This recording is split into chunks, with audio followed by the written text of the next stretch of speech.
Assalamualaikum warahmatullahi wabarakatuh. Kami dari kelompok 10 ingin mempresentasikan hasil makalah kami yang berjudul Peran Pemimpin dalam Pendelegasian Wewenang Organisasi. Sebelumnya, saya Dika Fareja sebagai moderator ingin memperkenalkan anggota saya. Yang pertama, Dika Fareja, saya sendiri. Yang kedua, Teresia Priscilia Ginting. Yang ketiga, Trivena Mita Burumanik. Dan yang terakhir, Juli Bella Sinta Simamora. Untuk materi yang pertama akan dijelaskan oleh Tere. Untuk Tere dipersilahkan. Baik, di sini saya akan menjelaskan soal yang pertama. Deskripsikan minimal 2 pendapat ahli tentang konsep pendelegasian wewenang dalam organisasi beserta rujukannya. Yang pertama ialah menurut James A.F.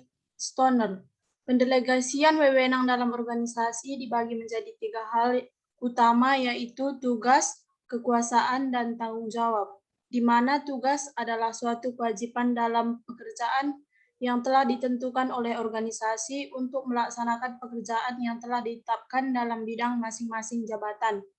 Kekuasaan adalah suatu pekerjaan yang telah diberikan wewenang atau tugas.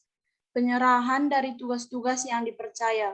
Seorang memperoleh kekuasaan secara formal, misalnya karena adanya surat keputusan dari pemimpin perusahaan yang berwenang, dan tanggung jawab adalah suatu pekerjaan yang dilakukan organisasi suatu perusahaan yang diperoleh dari atasan terhadap tanggung jawab pekerjaan ataupun kepercayaan. Yang kedua, menurut Ralph C. Davis, pendelegasian wewenang dalam organisasi adalah pendelegasian wewenang hanyalah tahapan dari suatu proses ketika penyerahan wewenang berfungsi melepaskan kedudukan dengan melaksanakan pertanggungjawaban. Yang ketiga, menurut Louis A. Allen, pendelegasian wewenang dalam organisasi adalah proses yang diikuti oleh seorang manajer dalam pembagian kerja yang ditimpakan padanya, sehingga ia dapat memperoleh orang-orang lain untuk membantu pekerjaannya yang tidak dapat ia kerjakan. Rujukannya dapat kita lihat seperti yang ada di PPT. Saya kembalikan kepada moderator. Baik, terima kasih. Baik, untuk materi yang kedua akan dijelaskan oleh Trivena. Kepada Trivena dipersilahkan. Baik, yang nomor 2 soalnya yaitu simpulkan batasan pendelegasian wewenang organisasi menurut saudara berdasarkan rujukan yang dideskripsikan di atas. Jawabannya, batasan pendelegasian wewenang organisasi yaitu A. Kemampuan jasmani atau fisik. Pemimpin tidak dapat memerintah bawahannya di luar kemampuan manusia. B. Alamiah. Pemimpin tidak dapat memerintah bawahannya untuk menentang kodrat alam. C. Teknologi. Pemimpin tidak dapat memerintah bawahannya untuk melakukan tugas yang belum tercapai teknologi. D. Keadaan ekonomi. Pemimpin tidak dapat memerintah atau memaksakan kehendak terhadap harga-harga pasar. E. Lembaga. Wewenang seorang pemimpin dibatasi oleh anggaran dasar dan anggaran rumah tangga, kebijakan dan prosedur. F. Hukum. Wewenang seorang pemimpin tidak boleh melanggar dari peraturan hukum atau undang-undang yang berlaku. Baik, untuk materi selanjutnya akan dijelaskan oleh Yuli. Kepada Yuli dipersilahkan. Ketiga, deskripsikan peran kepemimpinan dalam pendelegasian wewenang dalam organisasi beserta rujukannya. Seorang pemimpin adalah seorang atasan dalam hal kedudukannya dalam suatu organisasi. Kekuasaan dari kedudukan tersebut memberi hak seseorang atau seseorang pemimpin atau manajer untuk memerintah. Jadi tugas seorang pemimpin adalah memimpin, bukan untuk mengerjakan sendiri tugas-tugas yang menjadi tanggung jawabnya. Untuk itu perlu adanya pendelegasian pekerjaan kepada bawahan, walau hasil akhir dari tugas tersebut tetap menjadi tanggung jawab pimpinan. Dengan pendelegasian tugas, maka pimpinan mempunyai banyak waktu untuk memenuhi tanggung jawabnya serta dapat mengembangkan keterampilannya, sehingga akan lebih berfungsi bagi perusahaan. Pelaksanaan delegasi memberikan peluang kepada karyawan untuk mengembangkan keterampilan dan kemampuannya dalam mengambil keputusan.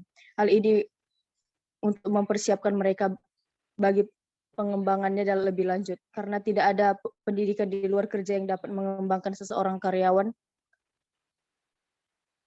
secara lebih cepat dan praktis selain pengalaman langsung. Banyak pimpinan yang enggan mendelegasikan tugasnya kepada bawahan dengan beberapa alasan yang kadang tidak bisa dibenarkan, misalnya tidak ada waktu untuk melaksanakan delegasi atau saya bisa mengerjakannya sendiri. Di dalam mempersiapkan pelaksanaan delegasi, pimpinan harus dapat terlebih dahulu mengkaji kegiatannya sehari-hari dan mengurangi pekerjaan-pekerjaan yang memboroskan waktu. Dengan demikian, pimpinan dapat mempunyai waktu untuk melaksanakan pendelegasian. Bagian yang paling sukar dalam pelaksanaan pendelegasian ialah menyerahkan pekerjaan, karena waktu kita percaya bawahan dapat melaksanakan tugas yang diberikan, namun kadang-kadang pimpinan masih ingin terlihat dalam proses pengambilan keputusan. Padahal cara yang terbaik dalam pendelegasian ialah dengan membiarkan karyawan yang ditugaskan untuk memberikan keputusan atas tugas-tugas yang didelegasikan, di samping tetap memberikan pembinaan bila hasil atau keputusannya kurang benar. Seorang pemimpin harus dapat mengidentifikasikan kemampuan khusus seorang karyawan dan memanfaatkannya. Pemimpin juga harus dapat mengidentifikasikan kelemahan atau keterbatasan para karyawan, serta bersedia membantu mereka untuk mengawasinya. Untuk menjadi seorang pemimpin efektif diperlukan kepercayaan diri. Sangat sering terjadi seorang pemimpin harus bersedia menerima titipan kesalahan untuk pekerjaan yang dilaksanakan dengan buruk. Padahal yang mengerjakannya orang lain. Sering juga diperlukan kepercayaan diri untuk menyampaikan pujian kepada karyawan Anda. Padahal sebetulnya Anda sangat tergoda untuk menyerap pujian tersebut bagi diri sendiri. Jadi sekarang Anda sadar bahwa tugas pemimpin adalah memimpin, bukan untuk mengerjakan sendiri tugas-tugas yang ada.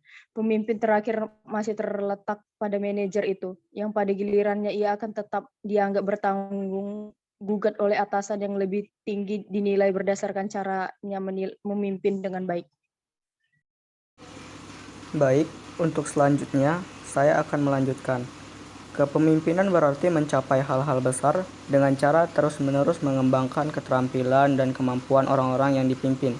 Pekerjaan yang diserahkan adalah pekerjaan yang berada di dalam bidang tanggung jawab seseorang manajer.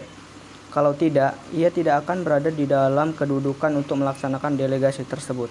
Walaupun dengan melaksanakan delegasi tersebut, manajer menganggap bahwa si bawahan bertanggung jawab atas hasilnya. Namun tanggung jawab terakhir masih terletak pada manajer itu, yang pada gilirannya ia tetap akan dianggap bertanggung jawab oleh atasan yang lebih tinggi. Untuk rujukannya bisa kita lihat pada PPT. Cukup sekianlah hasil dari presentasi kelompok 10. Apabila ada kesalahan atau kesilapan kata, kami mohon maaf. Saya Dika Fareja selaku moderator mengucapkan terima kasih.